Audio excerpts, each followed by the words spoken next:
Yes. Very good morning to you. Welcome you all in the ISFCP dialogue series under the aegis of IQAC-ISFCP, organized by IS College of Pharmacy, Moga, Punjab. Today, our guest and speaker, respecting Dr. Vivek Asati, Associate Professor, Department of Physical Chemistry, and his title of talk is Advanced Organic Chemistry. Lecture is based on peptide synthesis. Sir, we welcome you and please proceed further. Thank you, Dr. Mehan. So, thank you all of you. So today I am presenting on a topic that is peptide synthesis. That is very specific topic, and so many scientists going through this peptide synthesis and synthesize different type of drugs. So a peptide, when we discuss about the peptide, so what is peptide? So peptide actually is a short chain of amino acid. So peptide containing 2 to 50 amino acids, they link together by a peptide bond. So do you know about the peptide bond that contain a carbonyl group that connected with the amine group? So when these connected to each other, then they form the peptide bond. So a longer chain of linked amino acid is a polypeptide. So this amino acid, when connected to each other, form a polypeptide. The protein manufactured inside the cells are made from one or more polypeptide. So amino acid form peptide, peptide form polypeptide, and when these polypeptide connected to each other, then they form the proteins. So peptide and proteins are involved in large variety of biological, biochemical processes and physiological functions. Peptide can consist up to 50 amino acids, and they do not have any tertiary or three-dimensional structures compared to proteins. Peptide can be biologically active hormones, neurotransmitters, neuropeptides, growth factors, signaling molecules, and antibiotics. The high potency and selectivity of peptides are of great advantages for the drug development. So as you can see here, the polypeptide chain. So this is actual how the polypeptide chain will synthesize through different amino acids. So we know there are 20 amino acids that present in the human being, which some are essential and some are non-essential. So there are 11 non-essential and 9 essential amino acid. Essential amino acid containing histidine, isoleucine, leucine, lysine, methionine, phenylalanine, threonine, tryptophan, valine. So these amino acids actually required for protein synthesis. And when we discuss about the amino acid structure of amino acids, so as you can see here in this slide, all the 20 amino acid I am presented. So in if we taking the example of glycine, so in glycine you can see one carboxyl group, and this carboxylic acid group connected with alpha amino group. And here you can see some side chain also present in different amino acid like alanine, containing one methyl group as a side chain, serine containing CH2OH, threonine containing CH2CH2OH. So there may be different type of amino acid having a carboxyl group, alpha amino group, and one of their side chain. So now the concept, what is the concept behind this peptide synthesis? So as you can see, the peptide synthesis actually the linking of amino acids. So in amino acid linking, they form the peptide bond. So carboxyl group connected with the amino group. So amino group connected with carboxyl group form a peptide bond. So in this, when we discuss about the peptides, and there is so many amino acids linked to each other, but when we include so many amino acids, then there may be chance of different type of side product formation. So for protecting these side product formation, just we include some protecting groups. So these protecting group actually protect the side chain, because side chain is not essential in peptide bond. So we have to protect this, and secondary we have to protect the amino acid. And amino acid protect. Then after for the different when we react with another amino group, then we deprotect this amino group.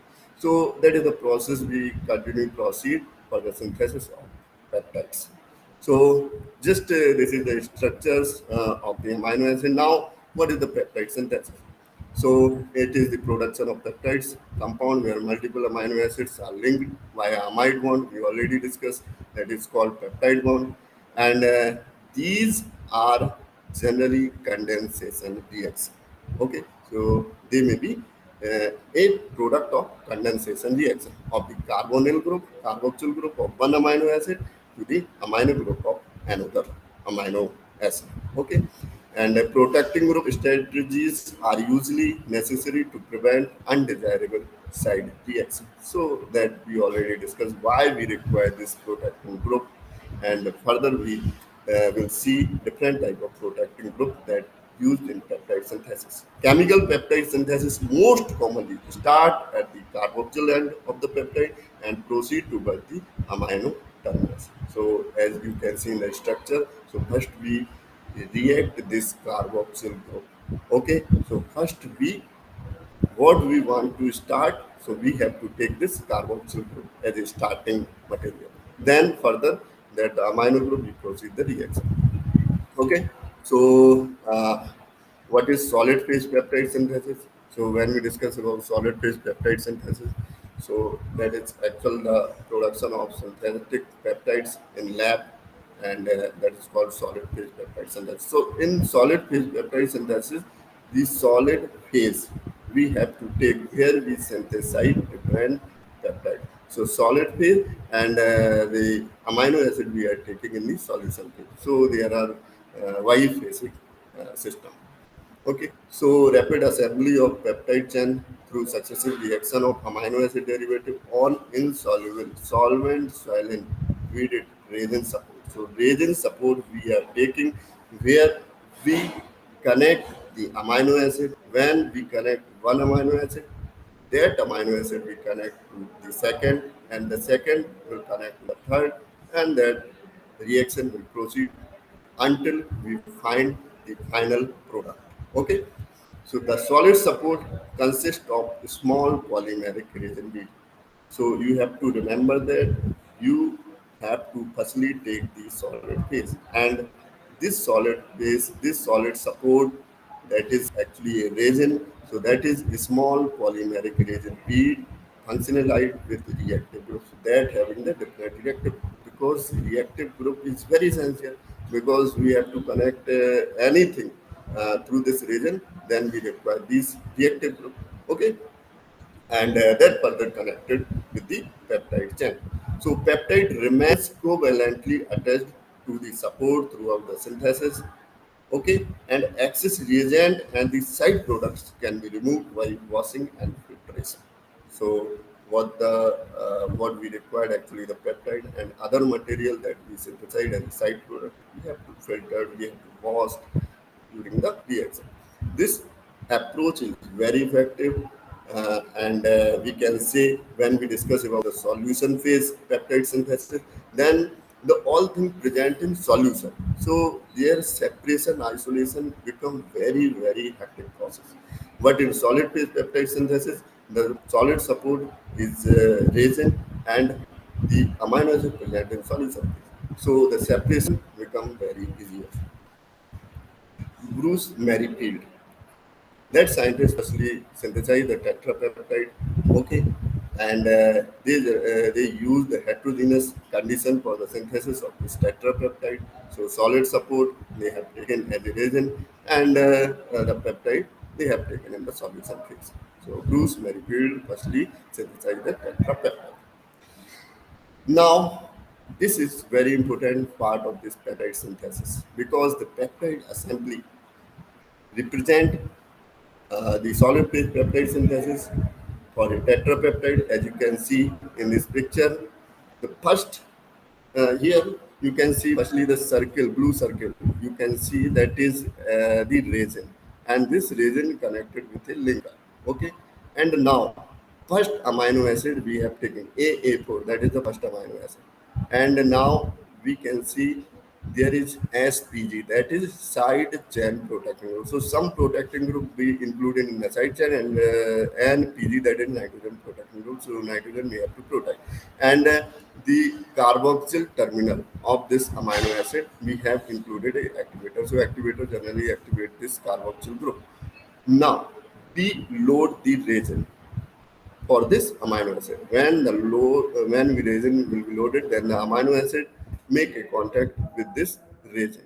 Okay. Now you can see the side chain protecting group and nitrogen protecting group still remain with this amino acid.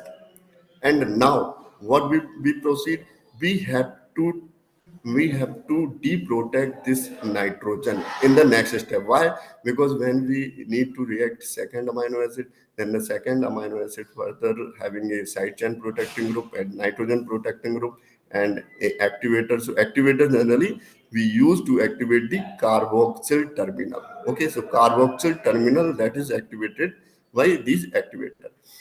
And now the carboxyl terminal that react with the nitrogen of the first amino acid. So they form a peptide bond. Okay, and how this amino acid connect with the first amino acid, and this reaction will proceed in the same phase, and we get the final product. So here, when you get the final product, then the reagent connected with the different amino acid, and they have some side chain protecting group.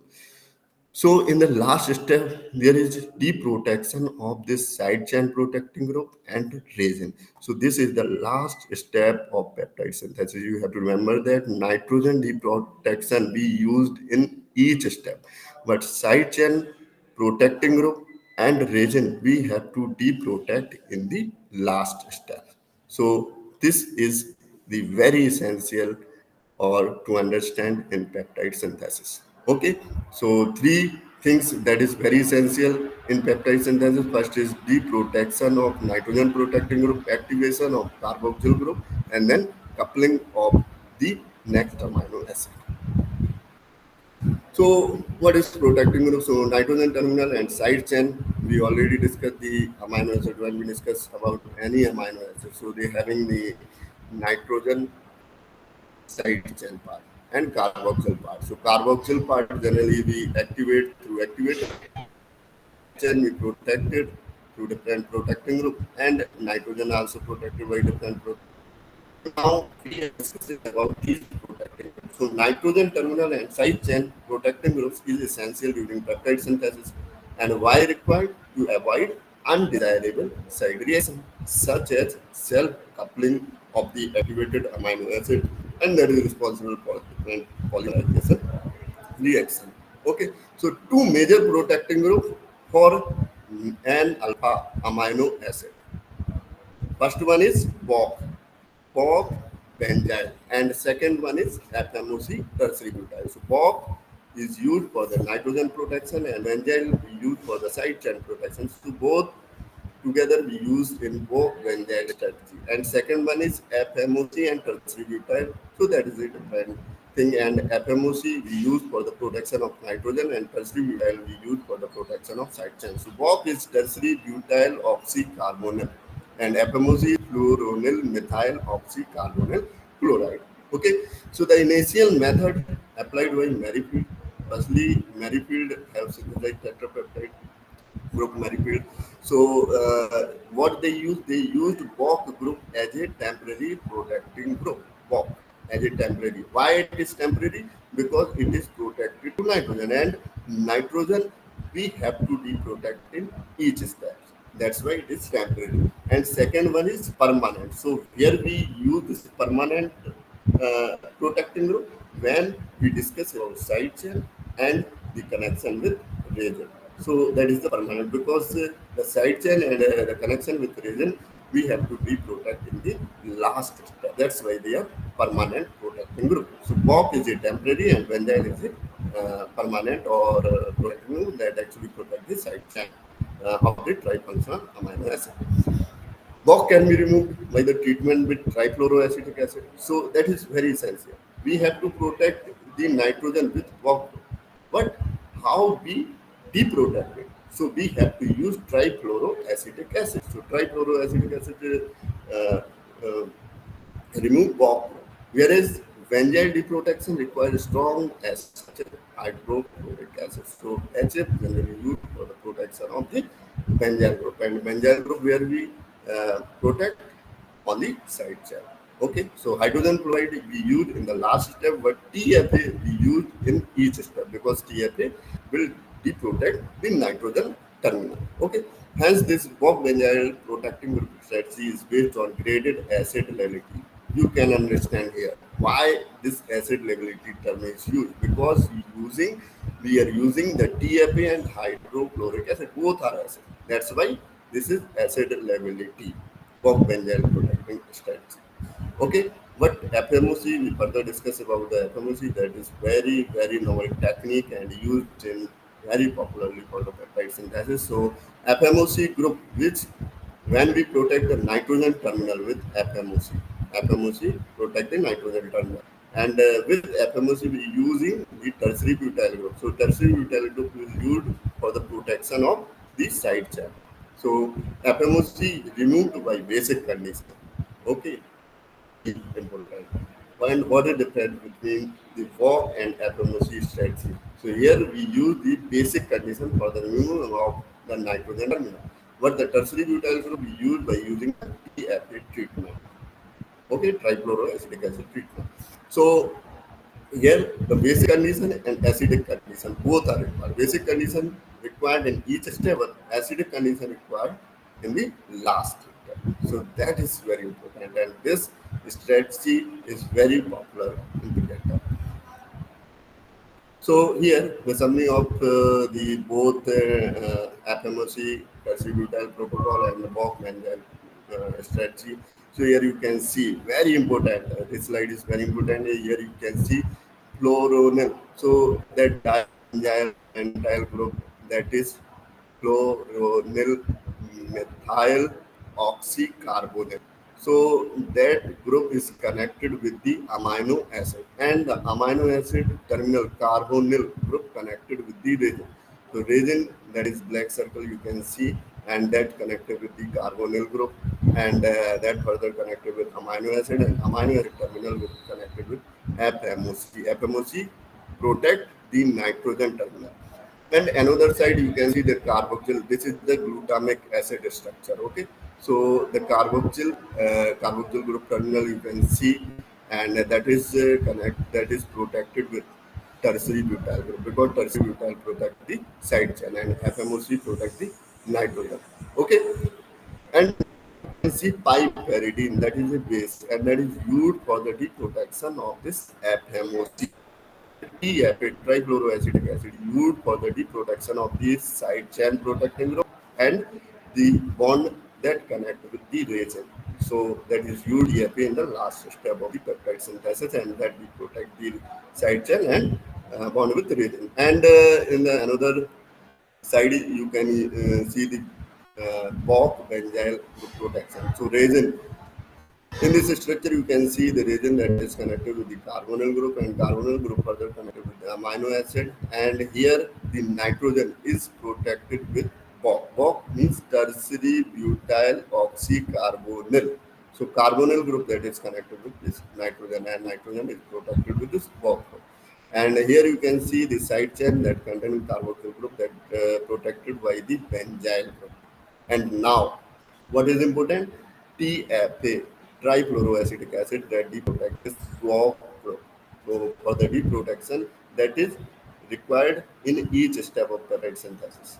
Okay, so trifluoroacidic acid that deprotect this swap group, and hydrochloric acid that is required in the last step because it deprotect the side chain protecting group, that is benzyl, and the resin bond that connect with the resin.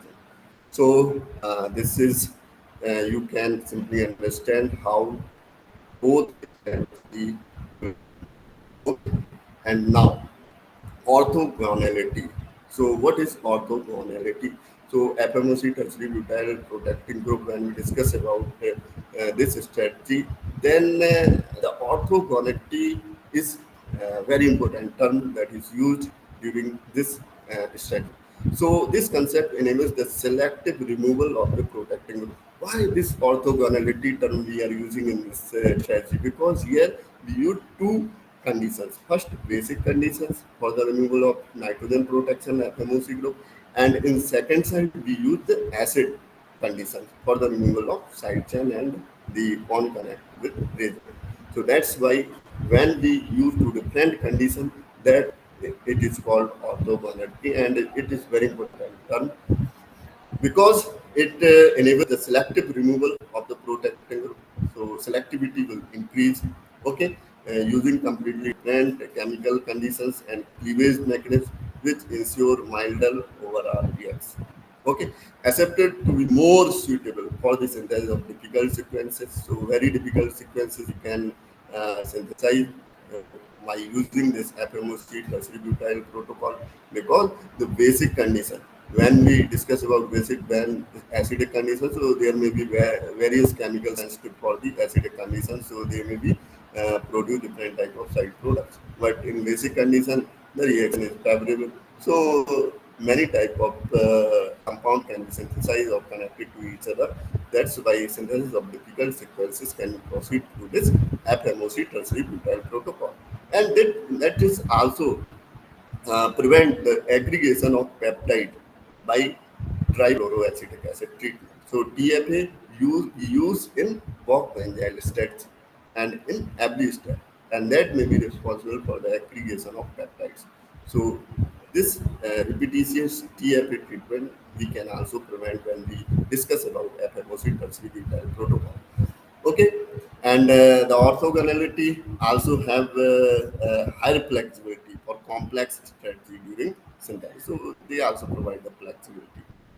Okay, and there may be chance of different type of when we discuss about the walk benzyl protection strategy, then we discuss about hydrogen fluoride. So that is very toxic and corrosive in nature, and in FMOC tertiary butyl protocol we do not use such type of toxic or corrosive agents. So that is the advantages when we discuss about FMOC tertiary butyl protocol or orthogonality. So orthogonality just a term for the reaction condition, because in FMOC tertiary butyl protocol we using the basic and acidic condition.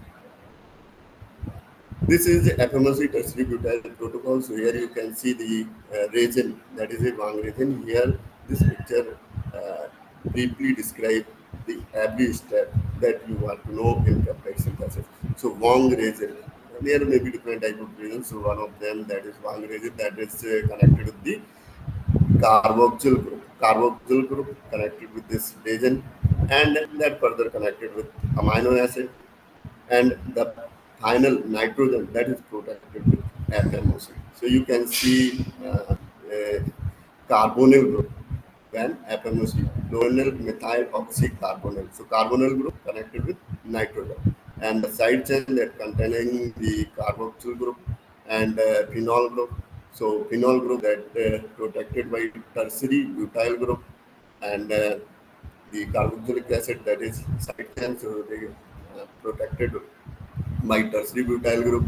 And when we discuss about the cleavage of this FMOC, then they require the piperidine and TFA.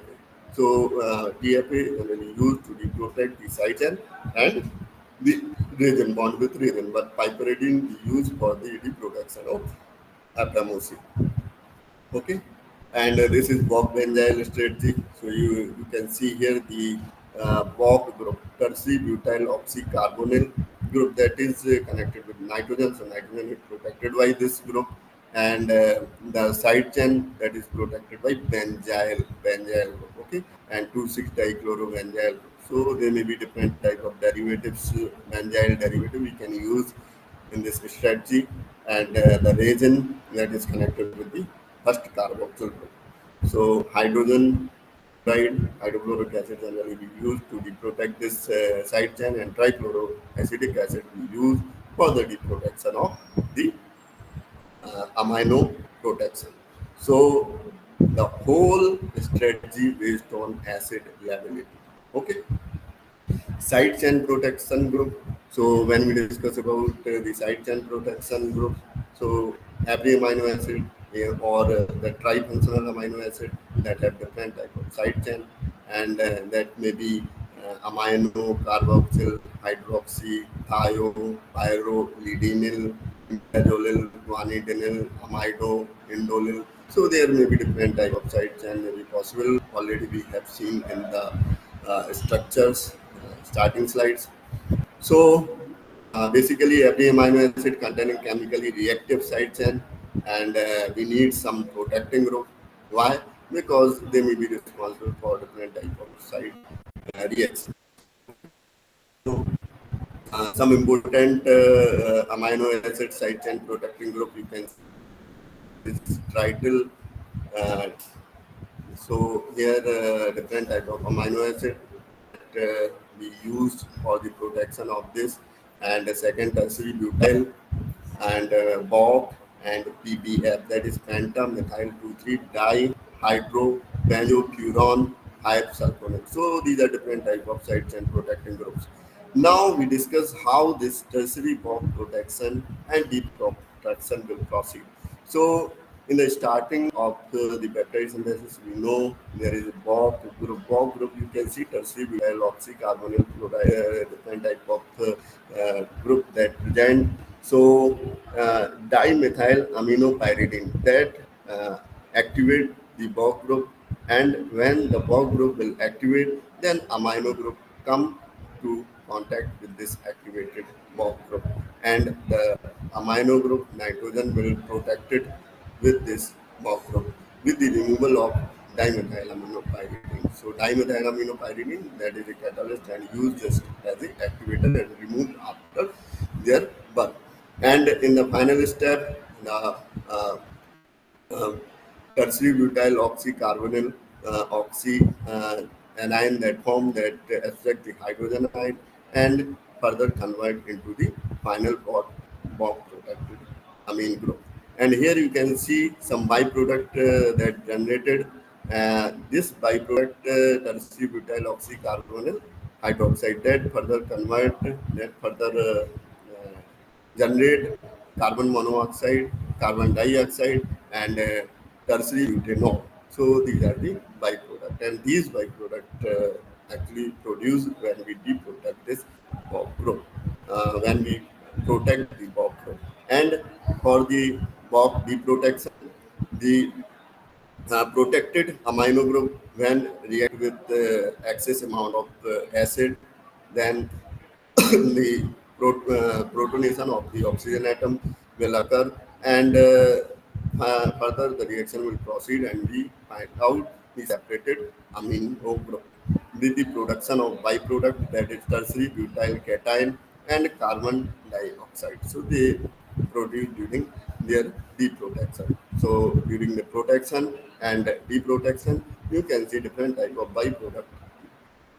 can be generated. Now FMOC protection and FMOC deprotection. So here you can see the amino group, how the protected by FMOC group, and how that is deprotected with the production of different type of byproduct.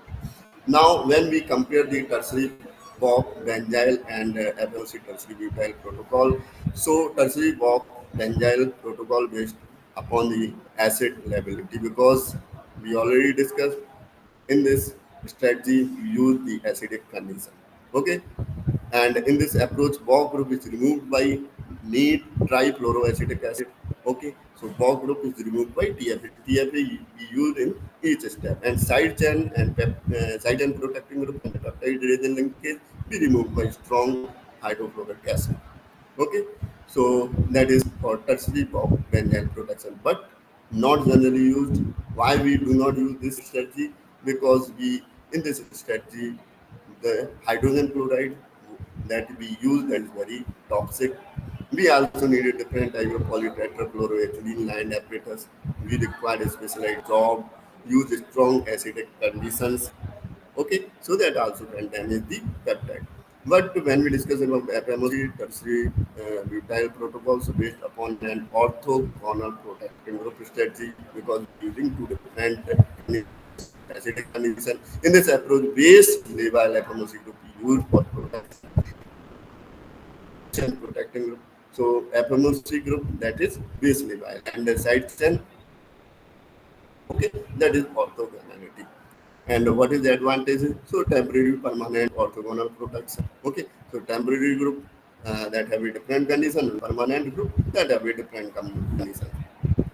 so are removed by different mechanisms, allowing the use of milder acidic condition for the final protection, because in this strategy we use TFA. So that is a mild acid in comparison to HF. Okay. For this reason, FMOC protocol widely used in solid protection. Now, so in order to protect synthesis, we already are three terminals of first amino acid coupled with or that linked with resin. So that carboxy terminals has to be to take more electrophilic species. So different type of compounds we have DCC and DIC. Okay, and then carbodiamide and as di iso groups we used as a major activators. Okay, there are some type formation is also we occur during this peptide synthesis. So HOBT, that is racemization suppressant, we used. Okay, so HOBT generally isourea.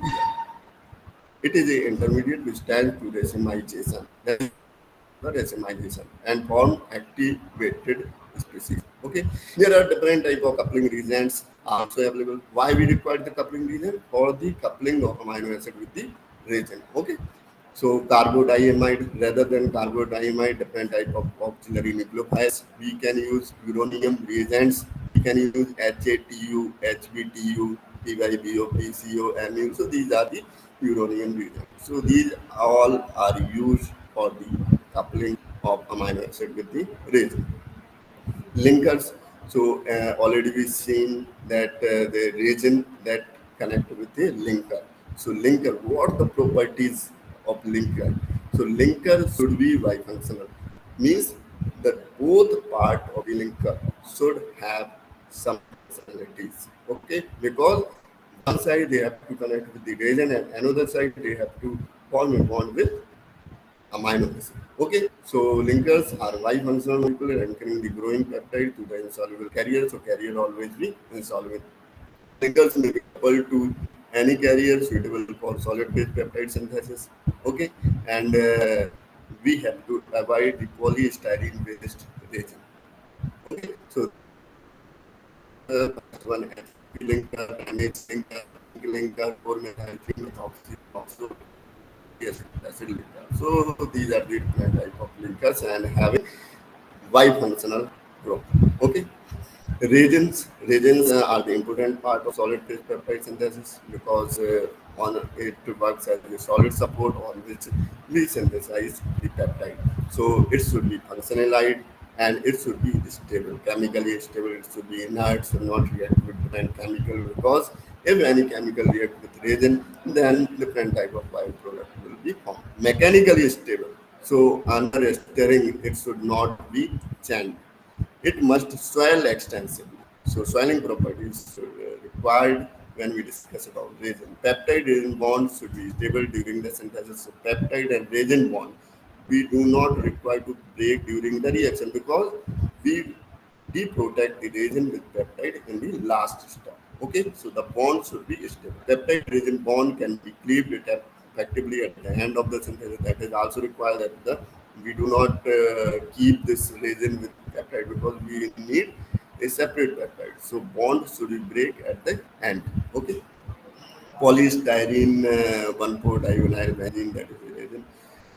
Now, reagents for peptide amide synthesis, ring amide, there are different type of reagent. You can see ring amide reagent, Paul reagent, Sieber reagent, Bang reagent, HMPV reagent, trityl chloride reagent, okay, 2-chlorotrityl chloride reagent. So there may be different type of reagent and that you can use in different type of solid peptide synthesis. Last, we discussed about the application of solid phase peptide synthesis. So these peptides can be used as a preventive medication, antibody protection.